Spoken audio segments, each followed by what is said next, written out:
so motherfucking designer right now.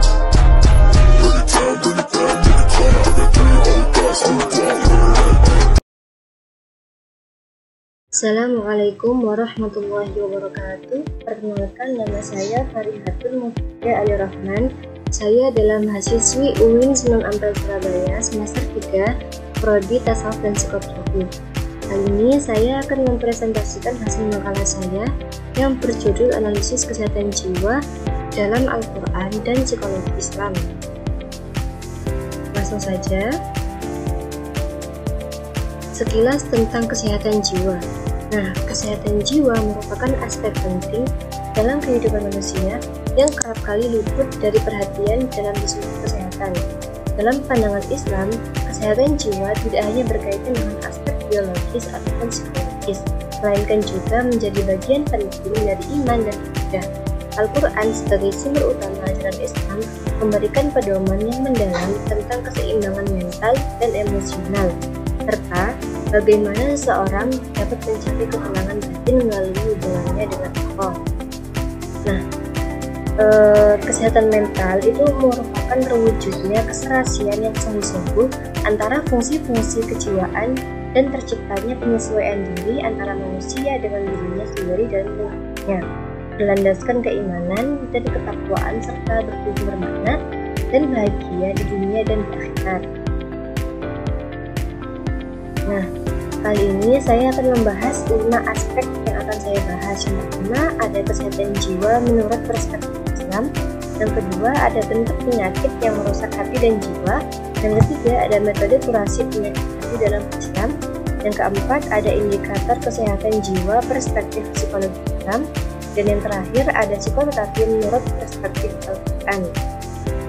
Yang pertama, kesehatan jiwa menurut perspektif Islam, yakni mengajarkan seseorang untuk mampu mengendalikan pikiran, perilaku, dan sikap sesuai harapan.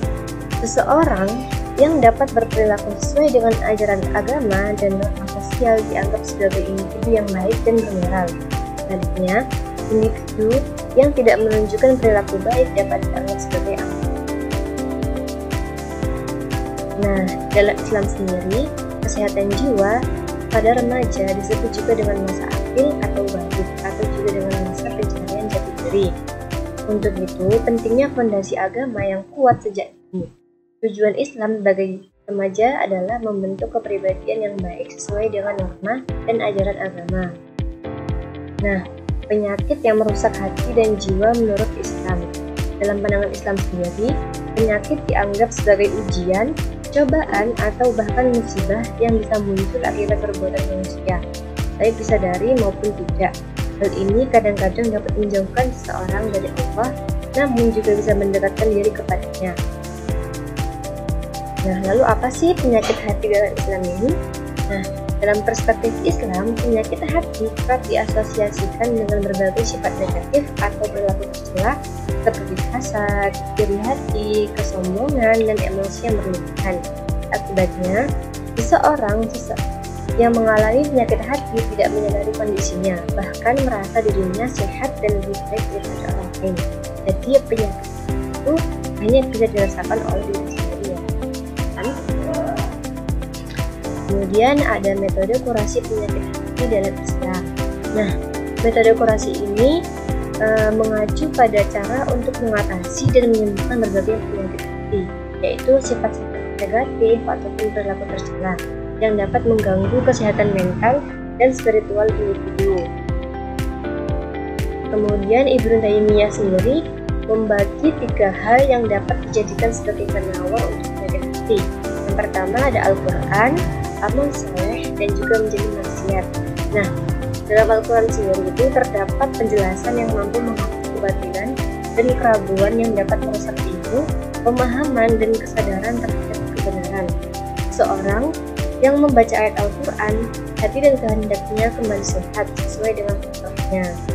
Nah, jadi jika seseorang itu mengalami emosi berlebihan atau tidak bisa mengontrol emosi, nah bisa nih kita membaca Al-Quran sebagai kemudian ada amal soleh. Hati memerlukan perawatan agar dapat tumbuh dan berkembang menuju kesempurnaan dan kebaikan, sama seperti tubuh yang membutuhkan makanan bergizi. Oleh karena itu, sangat penting bagi kita untuk melindungi tubuh dari hal-hal yang dapat membahayakannya.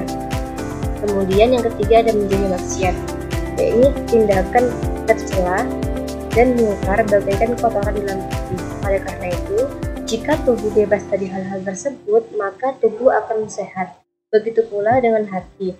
Jika ia bertaubat dari dosa-dosa, seolah-olah hati telah disucikan dari segala yang buruk, seseorang yang telah bertaubat akan siap melakukan perbuatan yang baik.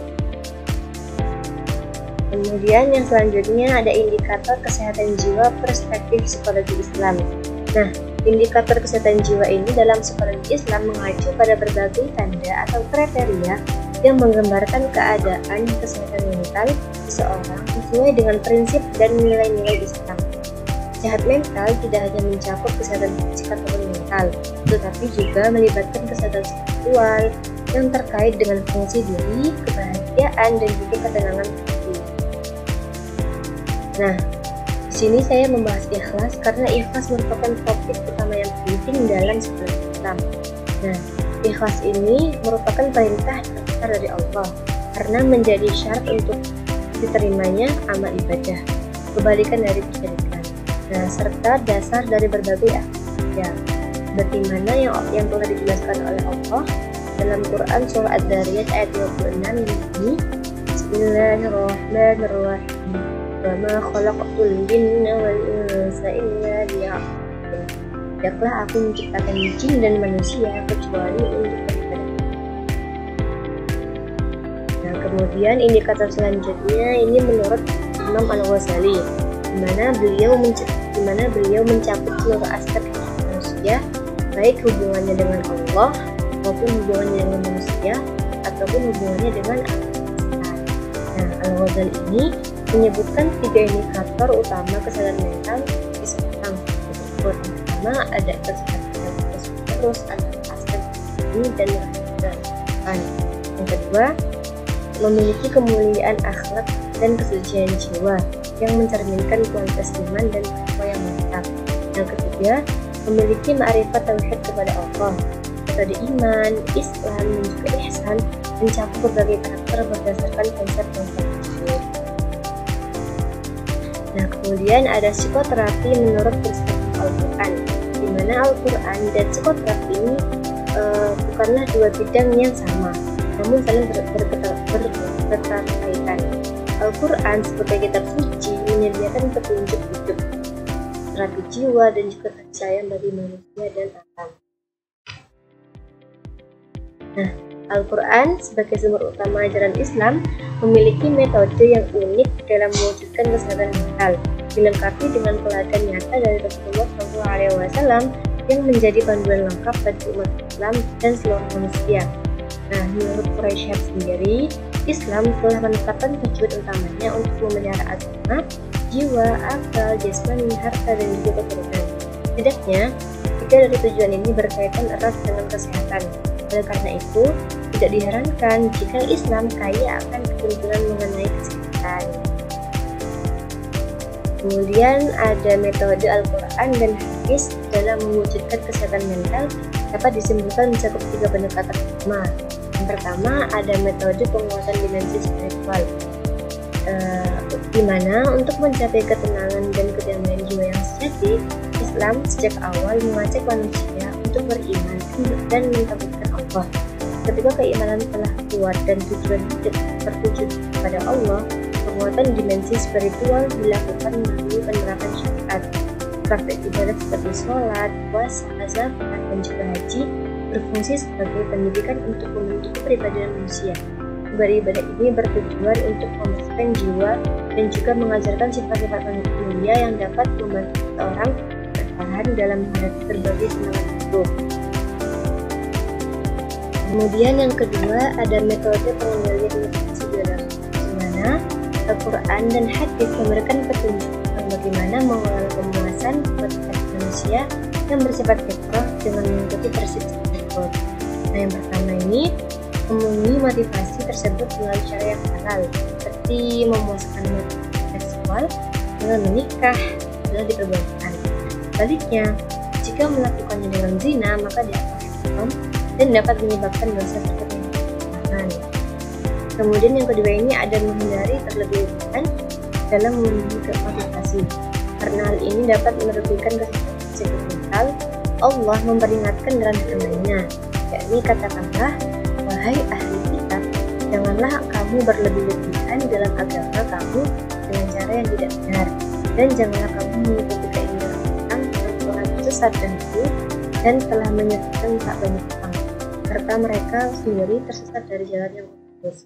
Surah ayat 20. Kemudian yang terakhir ada metode mempelajari hal yang urgent dari kesehatan mental.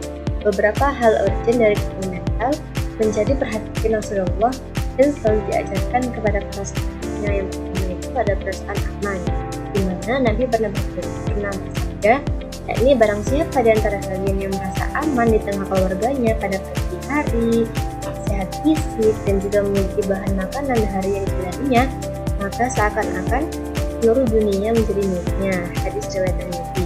Kemudian yang kedua ini ada bergantung pada diri sendiri. Nabi bersabda, siapa yang mau menjamin diriku untuk tidak meminta sesuatu apapun kepada manusia, dan aku akan menjaminnya surga. Kemudian ada salah satu sahabat berkata, yakni Sauban, aku mau wahai Rasulullah. Maka terbukti bahwa Sauban memang tidak pernah meminta sesuatu apapun kepada orang lain. Hadis riwayat Abu Daud. Nah, jadi kesimpulannya, kesehatan mental dalam Islam adalah kunci untuk membentuk individu yang bermoral dan mampu beradaptasi dengan baik. Al-Quran dan juga hadis menawarkan solusi praktis untuk mengatasi gangguan mental, seperti mendekat pendidikan, konsep ikhlas, dan juga keseimbangan antara kehidupan duniawi dan juga ukhrawi menjadi pilar penting dalam menjaga kesehatan mental. Nah, mungkin cukup sekian dari saya. Mohon maaf apabila ada kata-kata yang berkenan dan perkataan yang agak berat. Saya mohon maaf atas segala kekurangannya. Cukup sekian. Wassalamualaikum warahmatullahi wabarakatuh.